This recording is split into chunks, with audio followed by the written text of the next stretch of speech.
1일 모의고사 보도록 하겠습니다. 1번 문제, 요거는 우리 교재 252페이지 18번 문제를 여기다가 했습니다. 18번이 다 안 나와 있어가지고 18번 문제를 요걸로 수정해 주시면 되겠습니다.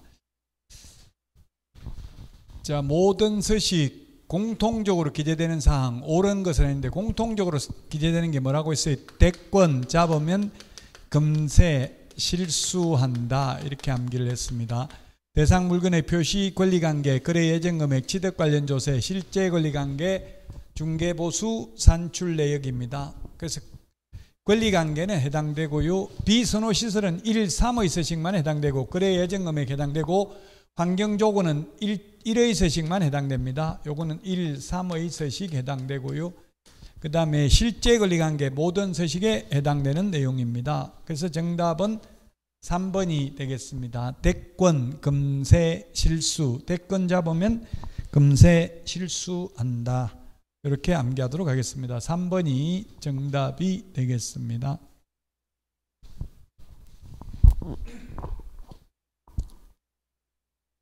자, 다음은 2번 문제입니다.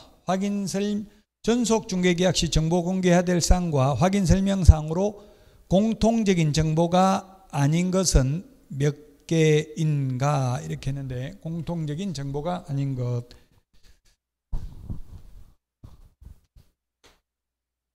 중개사물의 종류 공통적인 거고요, 거래 예정금액 공통적인 내용입니다. 그 다음에 벽면 및 도배 상태인데요, 벽면 및 도배 상태, 벽면 및 도배 상태 공통적 사항 아니죠?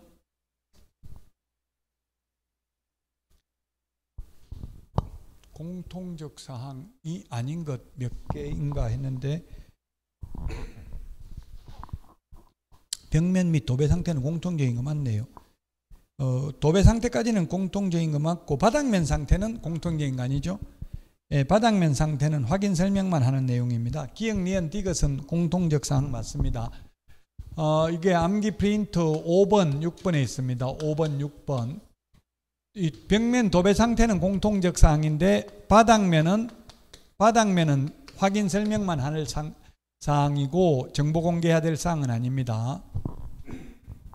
그 다음에 공시지가는 정보 공개는 해야 되지만 확인 설명할 내용은 아니고요. 토지 이용 계획은 확인 설명은 해야 되지만 정보 공개해야 될 사항은 아니고, 중개보수 산출 내역은 확인 설명은 해야 되지만 정보 공개 사항은 아닙니다.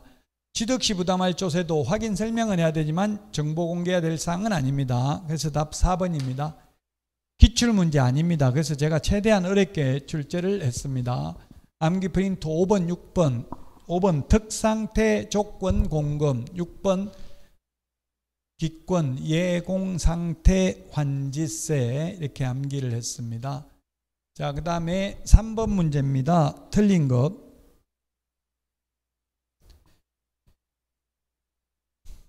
이거는 어렵다고요?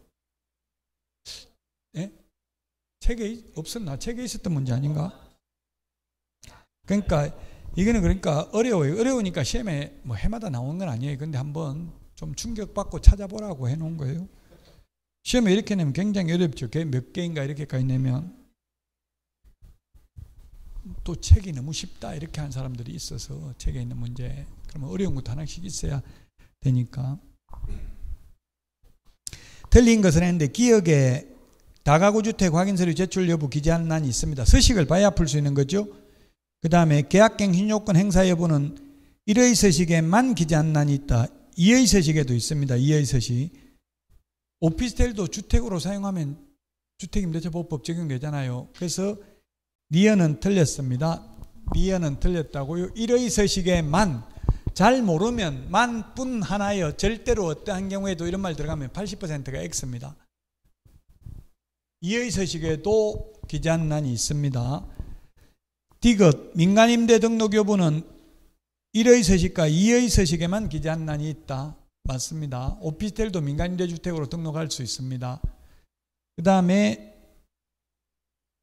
종합부동산세는 6월 1일 기준 소유자가 납세물을 부담한다는 난이 모든 서식에 있다 했는데, 모든 서식에 있는 게 아니라 1, 2의 서식에만 있습니다. 재산세는 모든 서식에 다 있습니다. 그래서 틀렸습니다. 리얼. 미음. 개업공개사가 서면으로 작성하여 거래 당사자에게 교부하는 확인 설명서에 개업공개사와 의뢰인 간 약정에 따른 중개보수 지급 시기를 적도록 하는 난이 있다. 있습니다. 서식에 보면 있습니다. 작성하도록 기재한 난이 있다. 약정이 없으면 거래대금 지급이 완료된 때죠. 그 서식을 봐야 되니까 좀 어렵죠. 이런 문제는. 2번이 정답이 되겠습니다.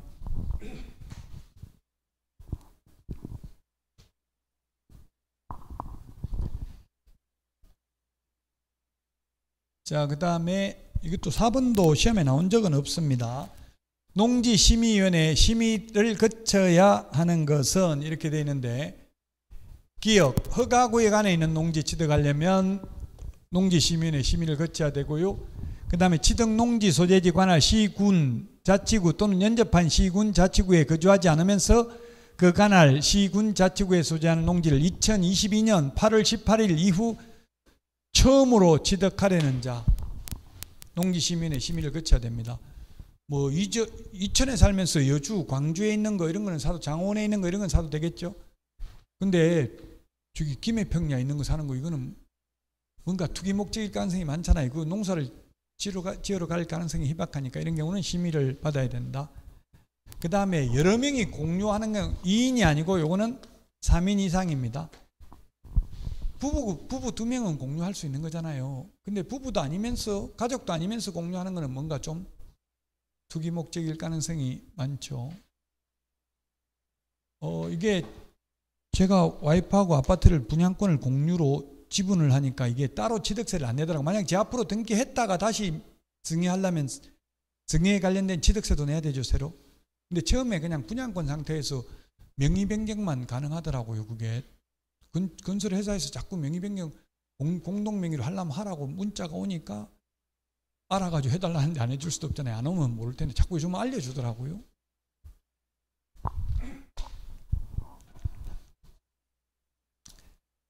근데 2명까지는 공유해도 되지만 여러 명이 3명 이상인 경우에는 농지심의위원회 심의를 거쳐야 되고요.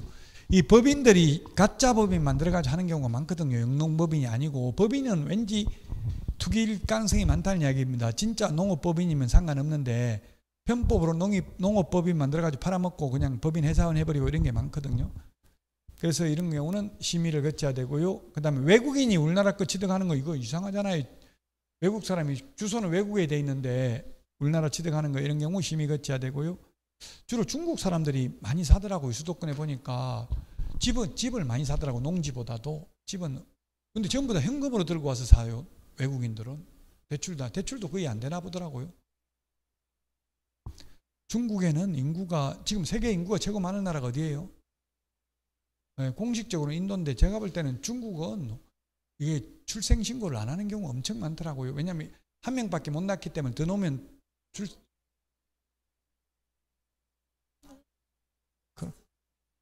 그러면 뭐 도대체 인도도 그러면 20억도 넘겠다 그러면. 인도는 더 카스트 제도가 있어서 더 심하긴 하다. 그러면 빨래한 사람 죽을 때까지 빨래만 하다 죽고 이런 것 같더라고. 중국도 심하긴 한데. 그러니까 그 중국이나 인도 이런 데는 진짜 인구 통계가 이거 정확하지가 않은 것 같아요. 호적이 안 올리면 뭐 벌금이 얼마? 500만 원인가? 뭐 그렇다는데. 올리면 2명 나면 1명밖에 안 되는데 2명 나면 500만 원인가 벌금 내야 되는데 그런 벌금 낼 돈 없어가 그냥 호적이 안 올리고 이런 게 많다더라고요. 자, 그 다음에 국내 거소 신고를 한 외국 국적 동포, 재미 동포 이런 사람들은 심의를 거쳐야 됩니다. 그래서 심의를 거쳐야 하는 자는 답이 이거 빼고 답이 뭐예요? 그럼 4번이네. 예. 2인까지는 괜찮고 3인 이상. 이 농지법에 공법에서 이런 거 한 번도 못 봤어요? 못 봤어요?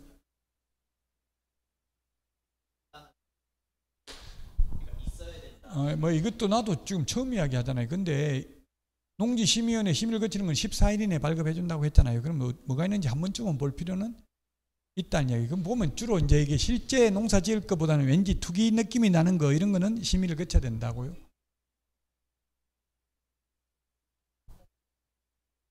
농사 지을 거니까. 아니 그 진짜 지을 법인은 괜찮은데 이게 편법으로 만들었다가 투기해가지고 팔아먹어버리고 법인 해산해버리고 이런 경우가 많다고요.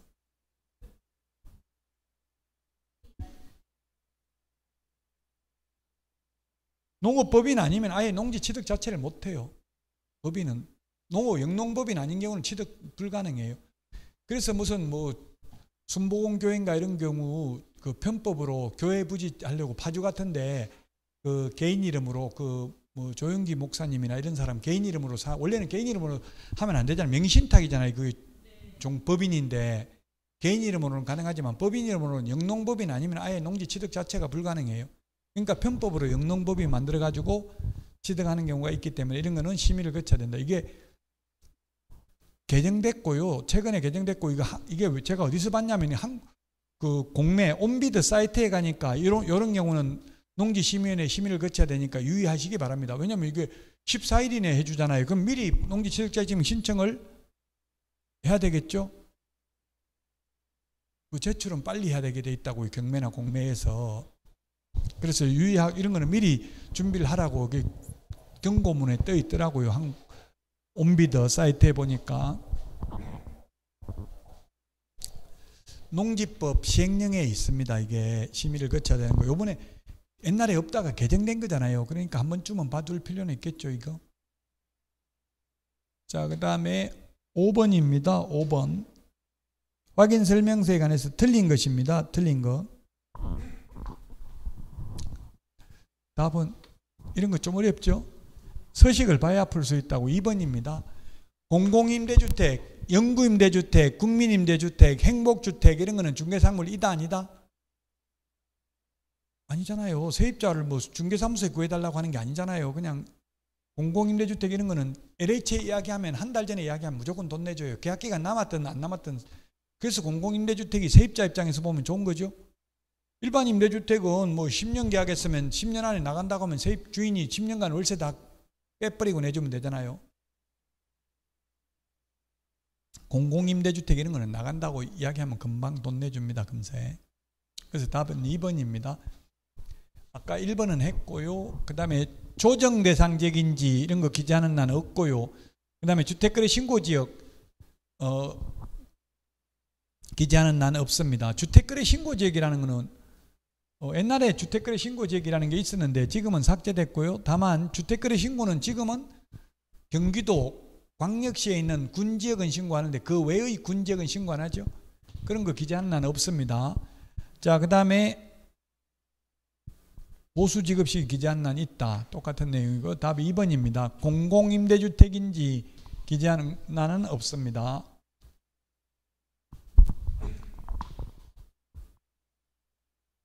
자, 그 다음에 6번입니다. 6번.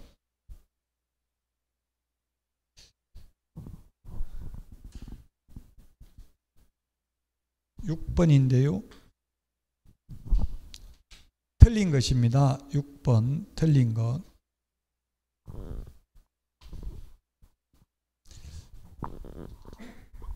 시구원면장한테 군수 X라고 했습니다. 시구원면장한테 받아야 됩니다. 그 다음에 상속으로 취득하는 경우, 상속은 뭐 이건 내가 물론 받고 싶어서 받지만은 내 의사와는 상관없이 부모님 돌아가시면 받는 거잖아요. 그래서 상속의 경우에는 농지취득자격증명 안 받습니다. 시효취득도 안 받습니다. 시효취득인 경우도 안 받고 전용 협의를 완료한 경우도 안 받습니다. 그 다음에 3번 시구원면장은 농지 투기가 성행하거나 성행할 우려가 있는 지역의 농지를 취득하려는 자 등 농림, 축산, 식품부령으로 정하는 자가 농지취득자격증명 발급을 신청한 경우 농지심의위원회 심의를 거쳐야 된다. 제가 아까 시행령이라고 했는데 시행령이 아니고 시행규칙이네요. 그 심의를 거쳐야 되는 거 아까 보셨잖아요. 자, 그 다음에 4번 시구원면장은 농지취득자격증명 발급 신청을 받은 때에는 그 신청을 받은 날로부터 7일 이내에 농업경영계획서를 작성하지 아니하고 농지취득자격증명 발급 신청하는 경우 4일 이내, 농지심의위원회 심의대상인 경우는 14일 이내에 농지취득자격증명을 발급해야 됩니다. 5번 시구 읍면장은 한 필지를 공유로 취득하는 자의 최대 인원수가 5명 이하 범위 내에서 시군구 조례로 정한 수를 초과한 경우 농지 취득자의 지명이 발급하지 아니할 수 있다. 5명이 아니고 7명입니다. 7명. 아까 3명 이상인 경우에는 심의를 거쳐야 된다고 했잖아요. 근데 아예 7명 이하 범위 내에서 시군구 조례로 정한 수를 초과하면 아예 발급을 안 한다고. 심의 대상이 아니라 농지 취득자의 지명 발급을. 이게 LH 직원 그 시흥 광명 신도시 투기 사건 때문에 생긴 제도예요. 그 LH 직원들이 혼자서 돈이 몇 억 되니까 돈이 없으니까 여러 명 공유로 취득했다고요. 그래가지고 나중에 팔아가지고 자기들끼리 나눠 가지기로 이렇게 했다고요. 그래서 이제 7명 이하 범위 내에서 시군구 조례로 정한 수를 초과한 경우 농지 취득자 뭐라고? 3명 이상이면 농지심의원에 심의를 거치면 되고, 근데 7명 이하 범위 내에서 만약에 조례로 5명 넘으면 농지시 아예 발급 안 한다 이렇게 정할 수 있다고요. 조례로 정할 수 있다고. 최대 7명까지 해서 7명 초과한 경우 농지 취득자 지명 발급 안 해준다. 6명 초과하는 경우 안 해준다 이렇게 정할 수 있다는 이야기입니다. 5명이 아니고 7명 이하 범위 내에서입니다. 이런 건 한번 농지법 시행령 시행규칙을 찾아보시기 바랍니다. 이거 개정된 거니까. 공법에서 돈 못 받다고 이런 거는? 네?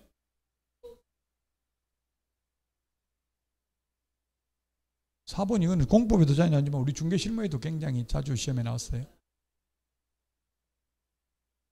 그 손까지만. 공법에서 또 보통 농지 취득자익증명 하나, 그 다음에 농업진흥구역, 진흥지역, 외의 농지 이런 행위제한 이런 거 한 문제 보통 그렇게 많이 나오더라고요. 근데 공법에서 농지법은 그렇게 어렵게 나오지 않아요. 2문제 나오는데 쉬운 걸로 나오니까 꼭 포기하지 마시라고요. 국토의 구획 및 이용에 관한 법률만 보지 말고 역발상을 해야 돼. 뒤에 걸 보셔야 돼.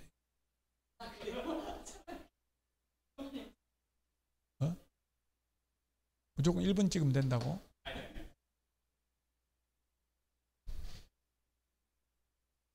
(7번입니다) 7번. 옳은 것은 했는데 시장 군수 아니고 시구 읍면장이라고 했죠. 읍면장. 그 다음에 주말 체험용농 세대원 전부 총 1000제곱미터 미만. 이게 시험에 가장 많이 나왔습니다. 7번에 2번이 가장 우리 중개실무에 많이 출제됐습니다. 맞습니다. 각각이 아니라 총. 분할 합병의 경우 농지 취득자의 지명 안 받아도 됩니다. 자기 거 자기가 가져가는 거니까 안 받아도 된다. 4번 농지 취득자의 지명 7일이 내고 그 다음에 농업 경영계획서 제출 안 하는 경우 4일, 농지심의원의 심의 대상인 경우는 14일. 요게 많이 나온다는 이야기죠. 공법에. 5번 농업인이 상속으로 취득하는 경우 10,000제곱미터까지만 소유할 수 있다. 농업인이 상속받는 경우는 무한대로 소유할 수 있고, 농업인이 아닌 사람이 상속받는 경우만 10,000제곱미터죠. 비농업인은 무한대로 소유할 수 있고요. 그래서 2번이 정답이 되겠습니다.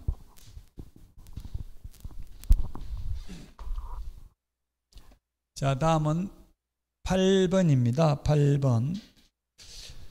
서식 기재해야 되는 내용인데요. 틀린 것은 했는데 아까도 풀었던 문제네요. 종합부동산세는 3의 서식에는 기재하지 않고 1, 2의 서식에만 기재한다 했죠. 재산세는 모든 서식 다 기재하고요. 이것도 서식을 봐야 되니까 좀 어렵기는 합니다. 종부세는 1, 2의 서식만 해당됩니다. 토지 같은 경우는 종부세 내려면은 엄청나게 많이 가지고 있어야 되죠. 그러니까 토지는 제외하고 1, 2의 서식만 있습니다. 서식을 보시면 1의 서식 계약갱신 요건 아까 있었고 이거 2번도 있었고요. 3번 종합부동산세는 1, 2의 서식만 있고요. 재산세는 모든 서식 다 있습니다. 그 다음에 확인설명서 2의 서식에는 벽면, 바닥면 상태 기재한란이 있습니다. 도배 상태 기재한란은 없다 했죠. 2의 서식은. 그래서 4번이 틀렸습니다. 종부세는 1, 2의 서식에만 6월 1일 소유자가 납세의무를 부담한다. 그래서 3, 4월, 5월 되면 종부세, 재산세, 급매물들이 많이 나옵니다. 시장에. 5월달까지 좀 싸다가 5월 넘어서 그래 하면 이제 가격이 비싸죠. 어차피 세금 부담할 거 그냥 가격이나 올리자 호가 이렇게 한다고요. 그럼 5월달에 계약해가지고는 잔금 등기를 먼저 5월 말까지 치르거나 잔금을 치르거나 이렇게 해야 되겠죠. 그러면 6월 1일 날 만약에 잔금을 치르면 6월 1일 날 잔금을 치르면 매수인이 종부세 내야 됩니다. 이거 설명해야 됩니까? 안 해도 됩니까? 설명해야 된다는 말은 없어. 취득 관련 조세만 설명하라고 돼 있어요. 법에는 없다고 명문 규정은. 그럼 뭐 설명 안 해도 된다 뭐 이렇게 나오면 그게 상대적으로 풀어야 되겠죠. 근데 이게 설명하면 계약 되겠어 안 되겠어요? 계약 깨진다고. 그 설명 안 해도 확인 설명서에 다 적혀져 있다고. 그냥 6월 1일 소유자가 납세물을 부담한데 설명 안 했냐 하면 그 확인 설명서에 그 서식에 적혀져 있잖아요. 이미 부동문자로 인쇄가 돼 있다고. 설명을 안 해도. 그러니까 뭐 확인 설명서 그 도장 다 찍어놓고 나 못 봤는데 그거는 인정되지 않아요. 그럼 뭐 설명 못 들었다면 그 설명 다 드리고 그때 설명서 서식에 여기 있는 거 있잖아요. 서식에 적혀져 있는데 그 설명을 듣고 확인하고 도장 찍는다고 맨 마지막에 적혀져 있어요. 그래서 못 봤다 이런 거는 못 본 사람 책임이에요. 근데 현실적으로는 이건 막 자세하게 설명해버리면 계약날짜 그럼 나 6월 1일 안 하겠다. 5월 말일로 하겠다. 이렇게 할 거예요. 그럼 매도인은 나 지금 종부세 때문에 파는 건데 그러면 안 팔겠다. 이렇게 나오겠죠. 계약 깨지겠죠. 그러니까 사실상 하기 좀 어렵고요. 만약에 하더라도 매수인이 뭐 6월 1일 하면 내가 내야 되면 그럼 안 하겠다 하면 돼. 이거 지금 1억 더 싼 겁니다. 세금 조금 부담하더라도 지금 금매물 빨리 사는 게 낫습니다. 예를 들면 이런 식으로 말할 수밖에 없어요. 현실적으로는. 자, 9번 문제입니다. 9번 틀린 것입니다.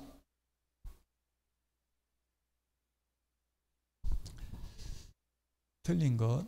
답은 4번인데요. 4번. 이것도 조금 뭐 약간 논란이 되지만 명문 규정이 있는 걸로만 보면 주택임대차만 4번 주택임대차 계약의 경우만 요걸 설명해야 된다고 요번에 신설됐어요. 그러면 시험에 그럼 상가는 안 해도 된다, 전혀 안 해도 된다 이렇게 하면 그것도 논란의 여지는 있죠. 단 공인중개사법에 명문 규정으로 있는 거는 주택에 대해서만 명문 규정이 있다고요. 전세 사기 때문에 생긴 제도라고요. 전세 사기 사건 때문에. 그래서 임대차 계약을 체결하려는 주택임대차 계약을 체결하는 상가가 아니라 주택임대차 계약을 체결하려는 의뢰인에게 확정일자 부여기관, 동사무소에 동주민센터에 정보 제공 요청할 수 있다는 사실을 설명해야 된다. 임대차 계약 체결하려는 자는 주인 동의 받아야 되죠. 그게 문제예요. 주인 동의 받아야 되고요. 임대차 계약 체결하고 나면 이제 뭐 주인 동의 안 받아도 계약 당사자니까 가능하기는 합니다. 이번에 개정된 내용입니다. 자격 취소가 공인중개사법 위반으로 징역형인데 이제 직무와 관련된 법령으로 금고 이상의 집행유예만 받아도 자격 취소해야 됩니다. 사기, 사문서 위조, 변조, 횡령, 배임, 범죄단체 조직 혐의 등으로 금고 이상만 받아도 자격 취소입니다. 그 지금 아까 회유한 게 중개보수 초과해서 받은 것만 문제 삼겠다.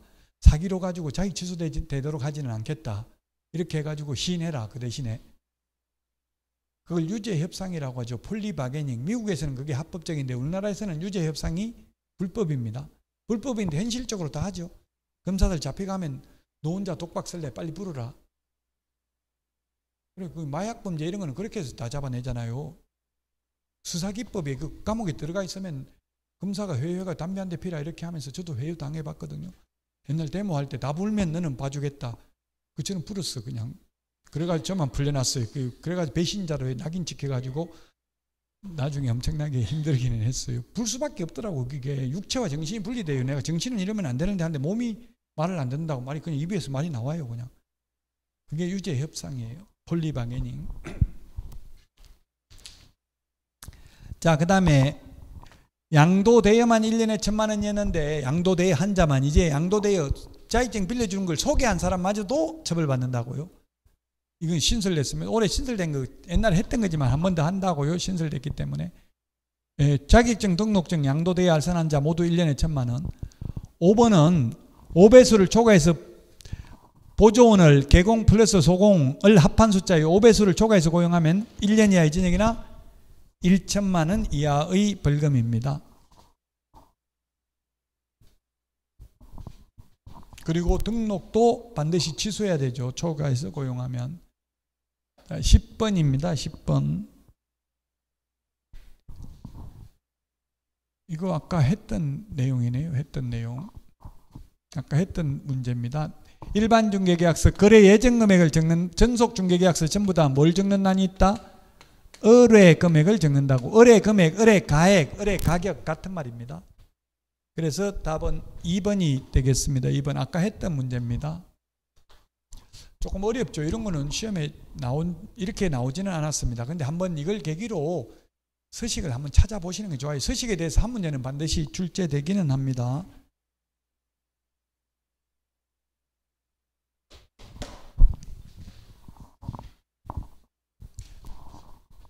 자, 오늘 여기까지 하고 이제 다음 주가 마지막이고 9월부터는 동형 모의고사 실제 시험하고 똑같이 이제 모의고사 아침에 미리 와서 여러분들이 보고 해설 강의하고 이렇게 진행이 됩니다. 이제 얼마 안 남았습니다. 9월, 10월 한 달 반 정도밖에 안 남았어요. 시험에. 이제 지금부터 사실 열심히 해야 되고요. 종근 씨처럼 너무 열심히 한 사람 조금 쉬어야 돼. 너무 이게 안 했으면 이제 지금부터 하라고. 안 했으면 너무 열심히 했으면 조금은 쉬고 반대로 하셔야 돼요. 다음 주에 뵙도록 하겠습니다. 수고하셨습니다.